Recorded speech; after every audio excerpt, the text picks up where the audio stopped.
Every year, someone gets lost in the forest. Someone meets with misfortune in the mountains. But almost always, something is left behind. A backpack, a footprint, a piece of clothing caught on a tree branch. Nature may be harsh, but it rarely erases all traces of human life. In the summer of 1994, in the high mountains of Colorado, four young people ventured into the woods with a very familiar mindset. No escaping, no secrecy, no recklessness. They signed up for the trek, greeted the others at the starting point, laughed and talked about ordinary things, and then they disappeared. Not one person, not two, but four, at the same time. No distress signals, no belongings left behind, no signs of panic. The paths they traveled had been searched, from the ground to the air, from morning to evening, from summer to winter, but the mountains and forests returned only silence. What makes this incident so haunting isn't the death, it's the absence. The absence of clues, the absence of an explanation, the absence of even a final moment to say goodbye. If four people can completely disappear in an area that has been searched so many times, then the question is no longer how they got lost, but what really happened to them. The summer of 1994 arrived gently in the Colorado mountains. The snow had just receded from the high slopes, leaving behind damp earth, streams full of water, and seemingly tranquil trails. The air was crisp, the mornings cool, and the afternoons bathed in sunshine. It was believed that the mountains and forests were at their most generous, easiest to enter, and easiest to leave. For nature lovers, summer in Colorado doesn't feel dangerous. It feels healing. Hikes during this time aren't about challenging oneself, but about slowing down, about temporarily escaping the routine of life. People come here to listen to the wind rustling through the pines, to sit by the stream, to feel the tranquility that the city can't offer. The four young people that day shared the same mindset. None of them were seeking extreme adventure. They weren't running away from anything. They simply wanted a few days in nature where time slowed down, where their thoughts could be reorganized. A familiar trip, like so many others that thousands of people take every summer. There was no sense of unease in the air that day. No one thought about the risks. No one thought about the possibility of not returning. Colorado was so peaceful at that time that, just by looking at the scenery, one would believe that nothing bad could happen. And that very peace, later on, became the most heartbreaking thing for everyone. Of the four people who ventured into the forest that morning, none were alike. They weren't a group bound together by adventure, but by a very ordinary kind of trust. Colin Frell was the one who proposed the trip. He wasn't boisterous or impulsive. Friends, remember Colin as a careful person, always checking the weather, always neatly folding his map before putting it in his backpack. For him, mountain climbing wasn't about proving himself, but about controlling everything within his capabilities. Colin's calmness made the others feel secure. With Colin there, everything seemed to be going to be all right. Tanya Betts was different. She possessed a subtle and quiet sensitivity. Tanya noticed the smallest details, the color of the sky, the smell of the earth after the snow melted, the distant sound of flowing water in the forest. She always carried a notebook in her backpack. She wrote not to record her journey, but to preserve her feelings. Her words were meant for no one but herself. Misty Nickel was the most noticeable in the group. She talked more, laughed more. Misty often spoke of the feeling of her mind becoming lighter whenever she was surrounded by nature, as if the invisible pressures of daily life were temporarily released.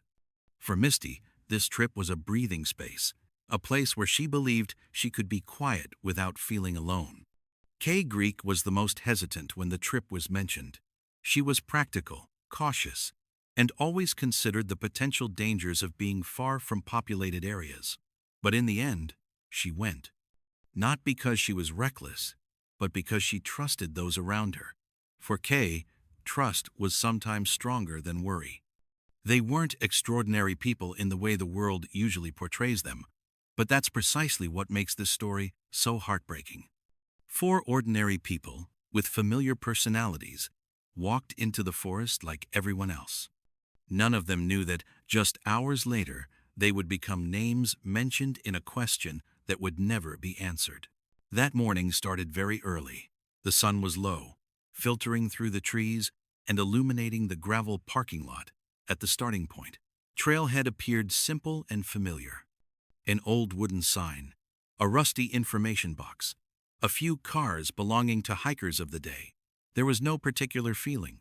Nothing foreshadowed anything. The four arrived at their leisurely pace. They weren't in a hurry. No one was tense. Colin adjusted his backpack straps, checking the buckles one last time. Misty chuckled about forgetting her sunglasses, then decided it was fine to just go as it was. Tanya paused for a few seconds to ask about the condition of the trail above, listening carefully before nodding. Kay lingered a little longer, checking that the car doors were locked, as if to make sure everything behind them was properly arranged. They signed the logbook at about 7:30 in the morning. The handwriting was clear and neat. The route was clearly marked. The return date was indicated 3 days later. No notes, no messages. Not a sign of hesitation. It was the action of people who believed they would return on time. Those who were at the trailhead later remembered them precisely because there was nothing remarkable about them. They were polite, ordinary, just like hundreds of other groups that passed through this place every summer. A group of people walked into the forest, confident that everything was under control. As they began to descend the trail, no one looked back, not out of carelessness, but because there was no reason to. That day at Trailhead was the last place where everything was clear. It was the last moment the world knew exactly where they were, and believed they would soon return. Around mid-morning, as the sun rose higher and the trail began to narrow, they encountered a fork in the road. Not the kind of clearly marked intersection with signs and painted arrows, just a smaller, less trapped side road, winding uphill. The main path was still there, familiar and easily recognizable, but the other one looked shorter, closer, a very sensible saving. It was the kind of moment people usually forget. No one lingered too long. Colin must have opened his map, checked the distance, calculated the time and the gradient. In theory, this route wasn't wrong. It wasn't prohibited. There were no warnings. It was just less traveled.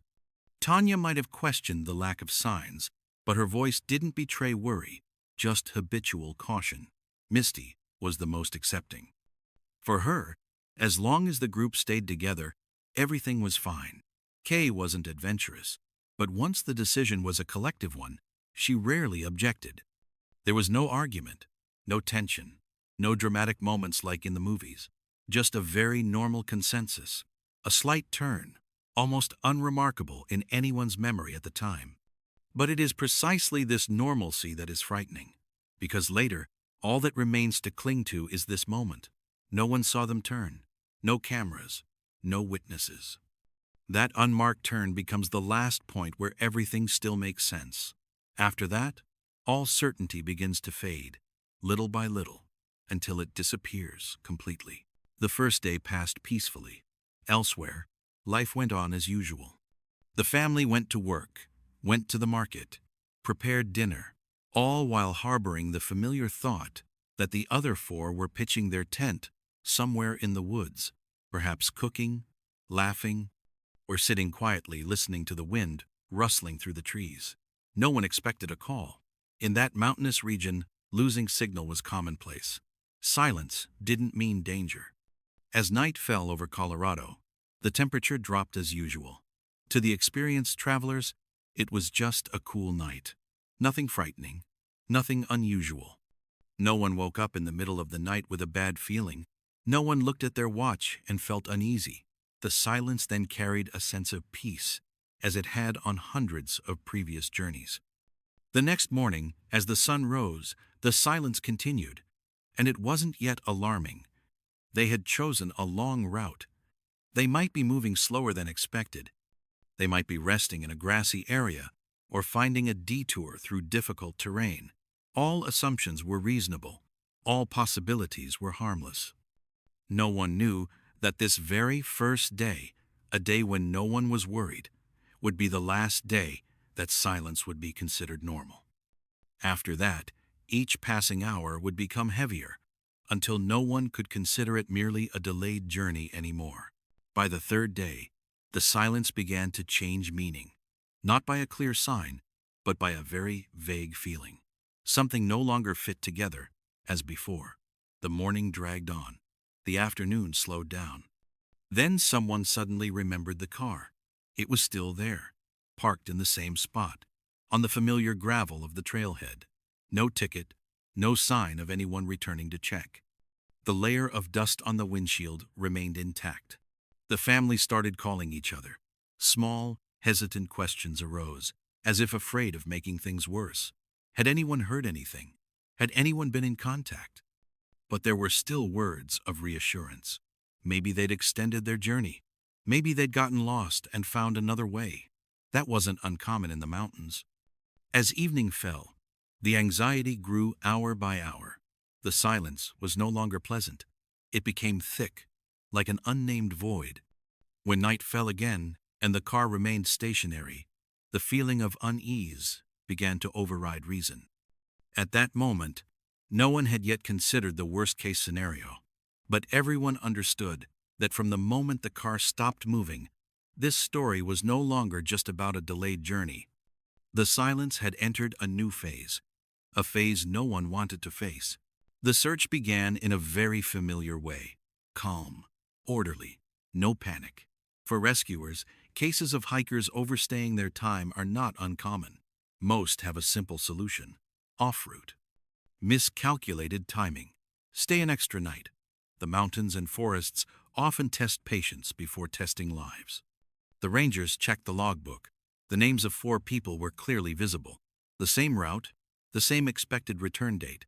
No unusual notes, no special requests. Everything seemed perfectly in order. There was even a minor system error. The return date was entered later than the handwritten date. A small administrative mistake, but enough to prolong the wait a little longer. And in stories like this, that little bit can sometimes mean a lot. A park ranger was sent to inspect the beginning of the trail. He walked slowly, observing the ground, the branches, the familiar marks left by hikers. Nothing unusual, no litter, no dropped items, no strange noises. The trail was quiet, just as it had been hundreds of times before. At a familiar resting spot, the ground showed signs of someone having stopped there. The grass was pressed down. There was just enough space to sit, but there were no footprints leading further. No clear direction away, just a lingering pause, as if the story had been cut short. The day ended without any significant discoveries, and it was this very ordinariness that led to complacency. No one thought they were facing a disappearance that would defy all familiar logic. No one knew that, from this very moment, all assumptions of safety had begun to falter. When the sniffer dogs were brought into the search, everyone believed the story was about to take a different turn. Scent doesn't lie. It clings to the earth, the grass, the rocks, and often leads people closer to the truth than any hypothesis. From the very first minutes, the dog's reaction captured everyone's attention. They stopped at a familiar spot, an unmarked fork in the road. The scent was distinct, unmistakable, unmistakable. The 4 had walked together, at a steady pace, without scattering or panicking. Footprints appeared on a patch of damp earth near the stream. The size, distance, and rhythm matched the information the family had provided. It was the first moment in days that everything seemed to make sense again. Those involved in the search began to feel a sense of relief. They were on the right track. They were following the real trail. No one said it out loud, but everyone believed it was only a matter of time. Then, everything stopped. It wasn't because of the rocky terrain. It wasn't because of the water washing it away. It wasn't because of the strong wind. The footprints didn't fade. They ended abruptly, as if someone had erased a line of text from the middle of a page. The sniffer dog slowed down, circled, turned around, and then stood still. The scent vanished at the same point. No slipping. No dissipation. Not extending even a few meters further. The trainers tried again, from different angles, many times. The result was the same. The dog hadn't lost its ability. It just had nothing left to hold on to. The silence then was unlike any of the previous days. It was no longer one of waiting. It carried a question. How could four people, walking together, stop at the same point without leaving any further trace? No slips, no climbing, no descending, just complete emptiness. From that moment, the search ceased to be about finding its way. It became an attempt to explain something that shouldn't have existed. A disappearance so clean, so discreet, that even the most experienced individuals began to feel uneasy. The search expanded in ways no one had anticipated. When initial logic failed to lead anywhere, the map had to be reopened, larger circles drawn, and the possibility accepted that the four men had gone further off course, or differently than anticipated. Helicopters began circling the mountain slopes, flying slowly and low, scanning every gap between the trees, every shadow where a body might be hidden. Underground, search teams march in rows, maintaining even spacing, their eyes fixed on the ground more than on the road ahead. They search for tiny things, a piece of cloth, a piece of string, a stray streak of color against the green and brown of the forest. Veteran volunteers say that in most cases of people getting lost in the forest, sooner or later something will appear. A sign that humans were once here. But in these mountains, there was nothing. No backpacks caught on tree branches, no scraps of food wrappers, no makeshift stone rings, no traces of fire. Where footprints should have been, they were empty. Where streams should have held traces, they were unusually clean. Each day, the report ended with the same familiar line: no findings. Weariness began to show on the faces of the seekers. It wasn't just physical exhaustion, but a feeling of rejection. As if the mountains and forests weren't hiding anything specific, but simply refused to return anything. Some returned to the areas they had searched, walking slower, looking more closely, hoping that patience might change the land's mind, but the results were the same. The most terrifying thing is not the imminent danger, but the lingering emptiness. When there are no signs of an accident, no indications of panic, no evidence of life or death, the human mind begins to ask questions that no one is prepared to answer. And the more one searches, the more one explores, the only truth that emerges is a chilling reality. In this place, 4 people have vanished, and the mountains and forests seem to offer no way back for them. As days passed without any new discoveries, familiar theories began to be considered. First was an accident. Perhaps someone slipped and fell into the ravine, leaving the others stranded.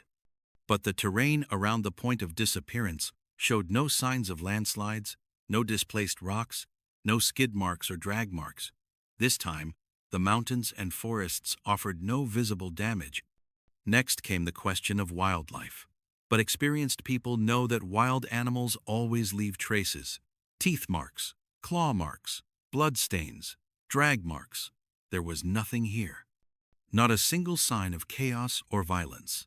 That hypothesis quickly lost its credibility. Weather was also mentioned. They might have encountered a sudden drop in temperature, thick fog, or disorientation. But meteorological data didn't support that. There were no storms, no unusual weather patterns. Nighttime temperatures were low but still within safe limits for what they were carrying. Nature didn't seem angry that day. Ultimately, it all comes down to getting lost and exhaustion, a familiar, readily accepted possibility. But even the most lost leave a trail. They abandon their belongings. They mark trees. They seek shelter. They panic. Here, there are no signs of despair, no evidence that they lost control. Each hypothesis was constructed. Then, one by one, it crumbled. Not because of a lack of speculation, but because of a lack of evidence. Those involved in the search began to feel bewildered. When all plausible explanations failed, what remained was not a new answer, but a terrifying void. A void where logic no longer had the power to reassure people. Winter arrives silently, but it closes everything down decisively. The first snowfalls blanket the high mountain slopes, then spread down the trails that had been traversed for weeks. The forest is closed. Helicopters cannot fly low. The last footprints, if they ever existed, are erased beneath the icy cold. The mountains and forests isolate themselves once again, as if they had never allowed anyone to enter. The official search ended with paperwork and reports, not because an answer had been found, but because it was no longer possible to continue. The maps were folded up, the equipment was stored away. The areas once marked in red on the map became blank, as if they had never held anyone's hopes. In the ranger offices, the case files were placed in drawers, not completely closed, but no longer lying on the desks either. For those on duty, it was the most difficult moment. No one wanted to leave without finding something, but winter is unforgiving. It forces people to stop, to accept that there are questions that are yet to be answered.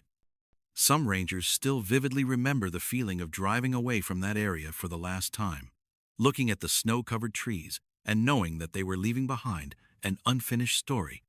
For the families, that winter lasted much longer. No more daily calls for updates, no more news, only silent waiting, no bodies to mourn, no conclusions to cling to. The files were put away, but the pain did not. It remained, silently, like mountains hibernating, concealing something beneath a thick layer of snow, waiting for time to decide whether or not to reveal it. 8 months had passed since the 4 men entered the forest. Winter receded slowly, leaving behind waterlogged patches of earth and layers of decaying leaves compressed by months of ice and snow. The rangers returned to the once closed areas, not to search, but simply to check the trails, record landslides, and perform their usual routines. The disappearance was now a distant memory, but it never left the minds of those involved. During a patrol like that, no expectations were set. No one thought they would find anything new, until a ranger stopped, struck by a feeling difficult to describe. The ground there was unlike the surrounding area. Not a hole, not a distinct mound, just a compacted area of earth, as if it had been subjected to unnatural pressure. He knelt down, brushing away the wet soil with his gloved hands, and then a piece of fabric was revealed. Not a branch, not a root. It was a thick, faded synthetic fabric. In that moment, he understood that he wasn't seeing an inanimate object. He was touching a buried part of a story. The area was immediately cordoned off.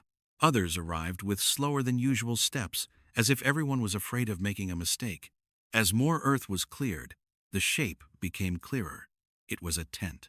Intact, not torn, not collapsed, but it was upside down, the poles facing upwards. The bottom was pressed deep into the ground. No one spoke for the first few seconds. The silence was different from the months before. It was no longer a mere absence, but the presence of something no one was prepared to face. The tent had not been destroyed by nature. It had not been abandoned in panic. It had been set up as it was, then covered, layer by layer. In that moment, all previous assumptions crumbled simultaneously. If the tent was here, it meant they had stopped. They had stayed long enough to set up camp. And if the tent was buried, their disappearance couldn't have been just a mistake in the woods. 8 months of silence suddenly took on weight. And from the moment the tent emerged from beneath the melting ice, this was no longer a story of lost people. It became a far more terrifying question. Who had prevented them from leaving this place? When the tent was fully exposed, what sent chills down the spines of those present wasn't its intact state, but the way it lay in the ground. The tent was upside down. The poles were pointing upwards. The bottom was pressed deep into the hard ground. This wasn't the position of a tent blown over by the wind, nor was it the result of snowfall or a landslide. Nature doesn't arrange things in such an order. The layers of soil covering the area show signs of gradual compaction. It wasn't mud that washed down all at once. It wasn't prolonged heavy rain. It was a type of covering that required time, manpower, and deliberate effort. To achieve this, someone had to stop, rotate the tent, lay it down, and then cover it with enough soil to make it disappear from view. Silence enveloped the area.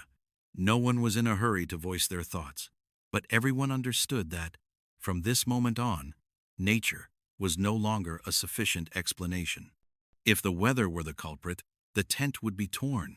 If animals had interfered, there would be bite marks, drag marks. Here, there was nothing but suspiciously intact. Those rangers who have spent their lives in the forest understand this very well. The mountains and forests can be cruel, but they don't hide.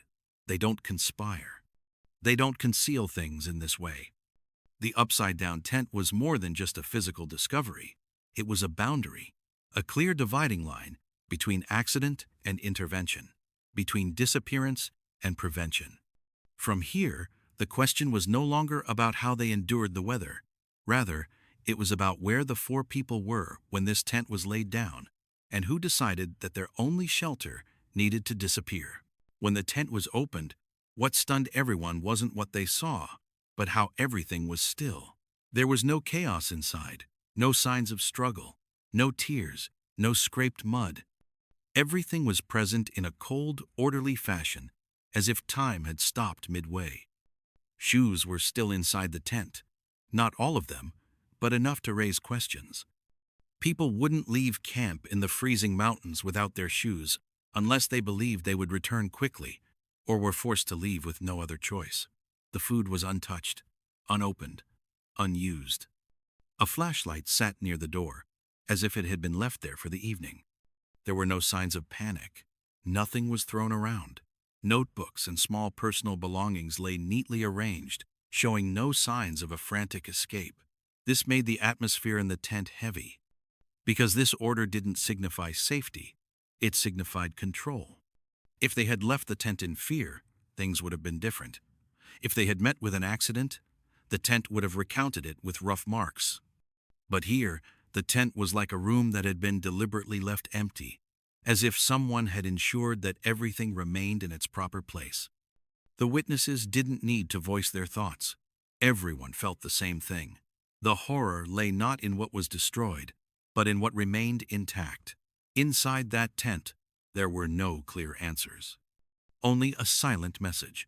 Those who were there did not leave in chaos, and that is what makes this story more difficult to accept than any previous theory. The appearance of the tent forced everyone to re-examine the entire timeline. Assumptions that had once been considered reasonable now held no longer valid. If they had pitched their tent, it meant they hadn't disappeared immediately after the turn. They had continued on. They had stopped. They had lived longer, far longer than anyone had ever believed. That changed everyone's emotions. For the investigators, it opened a new void that needed filling. For the family, it was an even deeper wound. Knowing that their loved one hadn't fallen into immediate disaster, but had had time to think, wait, and hope, was an unnameable burden. Perhaps they had believed that everything would be all right. Perhaps they had thought that with just one more night, one more morning, they would find their way back home. The objects in the tent spoke of it silently. Unused food, unwritten notes in the notebook, no sign of despair. The new timeline spoke not of panic, but of endurance. Of people who remained in control, at least for a while. And that's what's truly frightening, because if they were still sane enough to set up camp, to keep everything in order, what made them leave their only shelter? Not immediately, not in chaos, but after believing they still had time. The rewritten timeline offers no answers. It only prolongs the pain.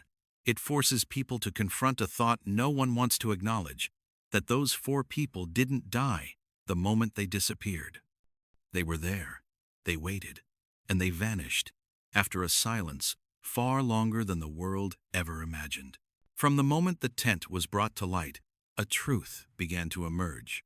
Though no one wanted to name it, nature, with all its harshness, could not have performed such an orderly sequence of actions. It could not have overturned an intact tent. It could not have buried it layer by layer. And it certainly could not have made four people leave at the same time. in absolute silence, leaving no trace of chaos. The investigators understood this all too well. They had seen accidents. They had seen people lost in the woods. They had seen the aftermath of blizzards and wild animals. But they had never seen a scene that bore such an air of control.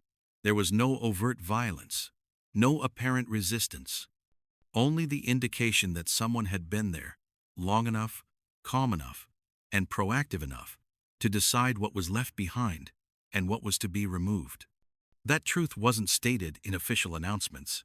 It only existed in brief exchanges, voices lowered, eyes avoiding eye contact. Because saying it would mean admitting that, even in what seems like the wildest place, humans can still be the greatest threat. For the family, that feeling is more painful than any conclusion. The thought that their loved one may have met someone, trusted someone, or been led astray adds a layer of helplessness to the pain. Not helplessness in the face of nature, but helplessness in the face of the actions of their own kind. That unspeakable truth has no face, no name, no trial. It exists only as a lingering shadow over the entire story. A whisper that everyone hears, but no one dares repeat aloud.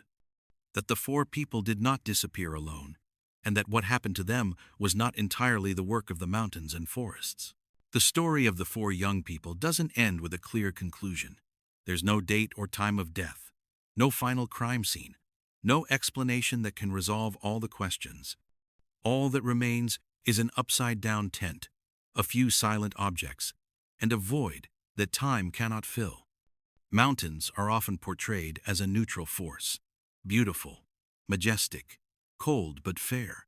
But in this story, the mountains are not just a backdrop.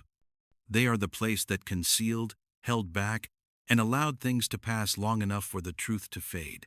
Not because they were malicious, but because they were indifferent. And that indifference is sometimes more dangerous than any storm. Four people entered the forest with the simple belief that they would return. They carried with them ordinary thoughts, unfinished plans, and lives that awaited them. What they did not carry was the answer to what happened afterward, and the world had no answer for them. Perhaps the most frightening thing isn't whether any hypothesis is right or wrong, but rather the fact that we must accept that some stories will never be told in full. Some final moments will forever belong to silence. If you stand before the mountains and forests today, everything still looks as peaceful as the summer of 1994. The wind still blows, the trees still stand there, the trails still beckon you to continue. But somewhere, beneath the earth and in memory, there are still stories left untold. And that's when people understand one thing: the mountains don't need to intervene. Simply remaining silent is enough to make people disappear forever.